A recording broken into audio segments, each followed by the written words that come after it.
Hello everyone, this is Piero San Giorgio. Today, it's been so long I haven't done videos for you, so I'm going to do one about my farm and what I'm growing this year. We are in the crazy 2020, so I've been busy. So as you know, or even if you don't know, I'm a Swiss author. I write lots of books about mostly survival, and I predicted in 2011 with my first book, which is translated in English, Survive the Economic Collapse. I predicted that around 2020 we're gonna hit some very difficult times, and here we are. So I've been preparing since 2005 what in America you would call homesteading, and my books give advice on how you prepare for economic collapses, social unrest. Soon there will be a book out in English as well on how you prepare in the city. And I wrote a book about how women can prepare, but also on how you can prepare against nuclear events such as, of course, God forbid, war. But what if a nuclear plant has an accident? And of course, biological, like pandemics.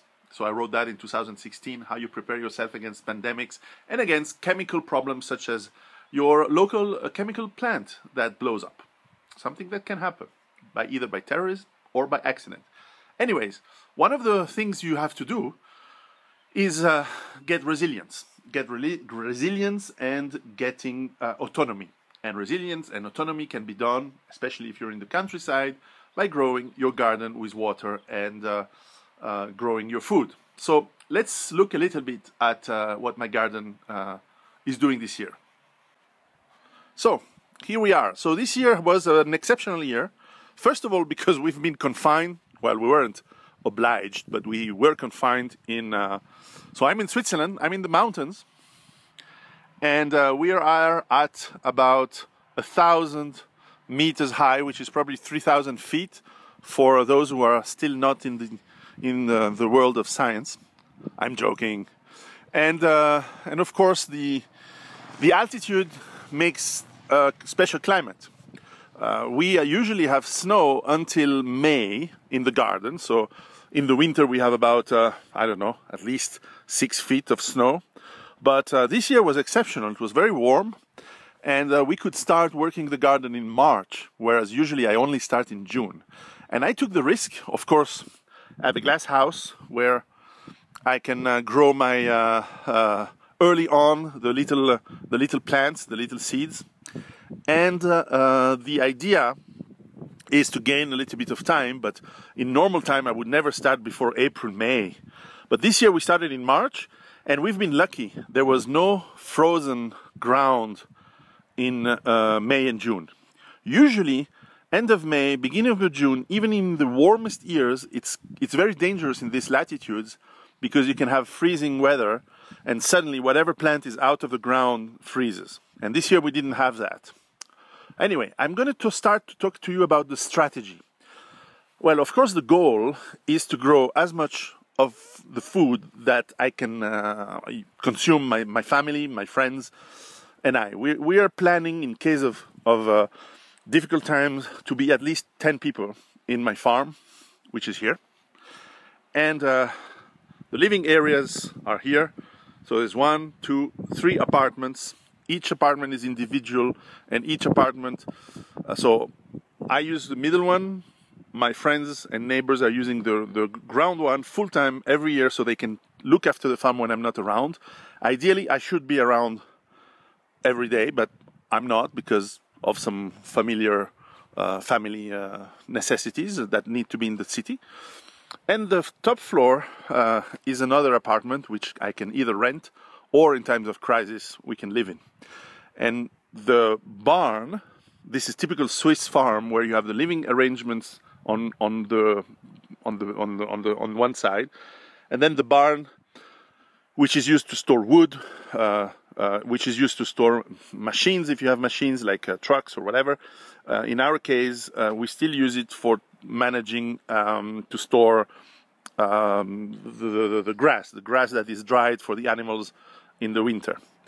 So it's a small farm. So here's the first point of the strategy. First of all, we're in the mountains, so it's not flat. The thing goes, the earth goes down. So we started to build a wall, actually 2 walls, so that we can have a flat ground. Now this we use for the children to play. This is a playground for kids. They can play whatever they want. But of course, in times of necessity, this could be very quickly turned into producing extra vegetables, mostly starting with potatoes and then other things. And by raising the wall, I like when you build walls. Well, the other part of the garden was less steep, so suddenly we have a much less steep garden, which is not so bad. And I'll show you the lower part is going to be the same. We have here a place that, let's say, let me be straight with my strategy. The idea is the stuff I need to tend. So we try to use permaculture philosophy. The idea is that you want to have the least work in your fields and in your ground. So the idea is that nearer to the door where you have to go out every morning, you have the garden, which is also protected by the wind coming from this way by the barn, and it's going to be protected by the wind by the tree lines which are here and which are here. Okay, so these trees protect the garden. This is classic. Now we have exception is the trees that are growing on the house, which are pear and apple trees, which are very, actually they're full this year. It's excellent fruit. And then we have cherry. These are not fruit trees, but the cherry almost never comes. This year is the first year we have cherries in 10 years. But it's way too high to get fruits because cherries need to blossom early in the year and usually it freezes, so they don't give fruits. But this year was exceptional, so we have cherries. Cherry tree is not what you want to have in the mountains, but we have one. We're not tearing it down just because it doesn't provide stuff. It provides protection against wind. And so the idea is to have trees around. So if I go further out in the field, these fields are for cows, for animals. So this is where now we just cut the grass the last few days. Now I'm not tending these fields. In fact, my property stops somewhere here, but the nearby farmer cuts the grass for his cows, and whose cows stay in my barn in September when they get down from the mountain. Now outside, as you can see, so here are some targets for archery practice, but we have the trees. So there's apple, and there are new ones that I've put recently. So I want to have trees outside where I don't come every so often. So all these trees have their usage and they're useful. And if I go further, now one of them didn't make it, it died, but we'll replace it. And so we have trees, and we have blueberries over there. And I even tried asparagus. There was one that made it from last year. I mean, one plant. So I still have to wait for the plants to grow stronger. So the trees, and there are apple trees by the woods. And of course, there's lots of wood should I need to heat the house with wood, which we seldom do, but we could. We have the heater with wood, the stove. We can cook and heat with the wood. So all of these trees, all of these trees, they are both useful for having small animals and insects, which are useful for pollination. Wow, first blueberry of the year. First blueberry of the year. It's probably a little bit too early, but see, blueberries. Here's some manure from horse. Next year I will grow some pumpkins.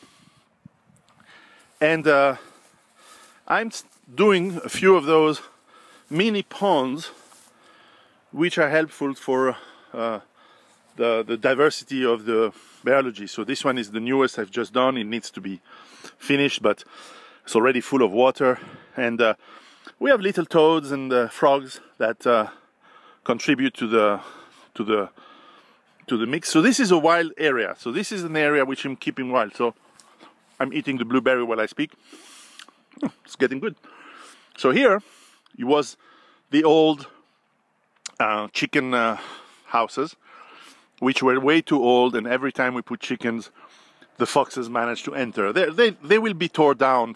So that's my plan for 2021.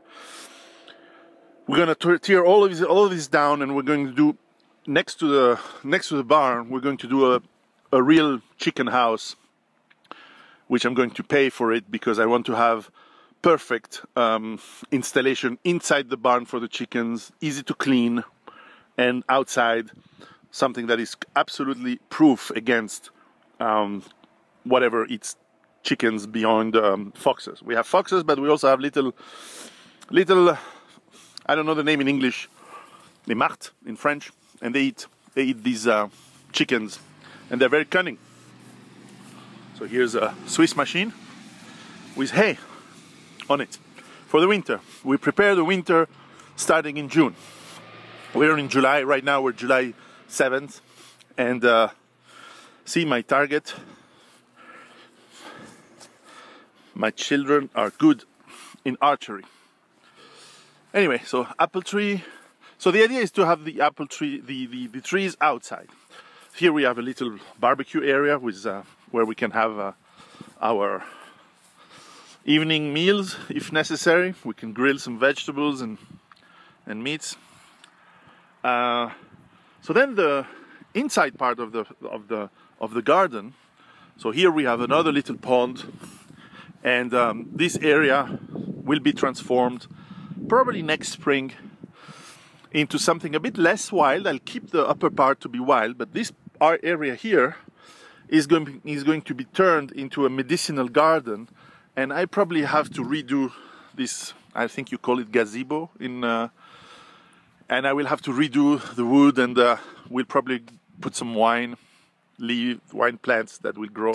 I tried to put some kiwi trees, but it didn't work. Doesn't mean that it can't work, because the altitude is not a no gamer for kiwis, but the ones we tried didn't work. Sometimes you fail, and you have to try different things. So we have composting, of course, over there as well, and the garden grows. So my neighbor grows this area of the garden, and he's growing it with the traditional lines. So you have broccoli, you have beetroot, you have leeks, you have cabbage, you have fennels, and every line, and another even more leeks, and so on. And over there he has already some pretty large pumpkin that is growing into sheep manure, because he has some sheep. Whereas on my side, here, I'm going to go up.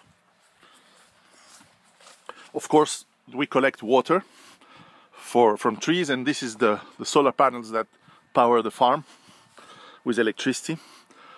So here we have this land was not used last year, so I planted potatoes. Potatoes is a good way to restart the land after you've been resting it for a while. I've rested it for a year. So here I have a mix of peas and potatoes. This is mint. There's cabbage. These are, I don't know how you call it in English, but they're super tasty vegetables, leafy vegetables. Now this one is a bit too tall, so I'm gonna eat this one first. Yeah, that's what happens when you move too fast. You get eaten first. So these are new plants of the same plant that are starting. So I want to have over the summer different batches of plants. So we collect the tree, and I dug an automatic watering system. So every morning or every a few days, we have some water in, and in the hothouse there's some cucumbers, there's tomatoes growing. It looks like a jungle because it grows very fast, but that's the way it should be. And this is something that is not permaculture. It cannot remain from one year to the other, unfortunately. So I have to harvest the seeds, keep the seeds of tomatoes and courgette and whatever grows, so for next year. So this is a little part, and this is where I put most of the tomatoes because they like the heat. And so here's the chicken houses that will be torn down, and there's more part of the. So I've tried different kinds of setups for different kind of plants. So here we have artichoke, we have potatoes, of course, and I'm trying different setups for different plants so that I can understand how each setup performs best or not. And remember that the idea is that we don't want to make the soil poorer from one year to another. On the contrary, we want the soil to become better, to become so we use a lot of composting. Nothing leaves the garden, everything gets recycled so that we can grow it more. So here on the lower part of the garden I have some aromatic herbs.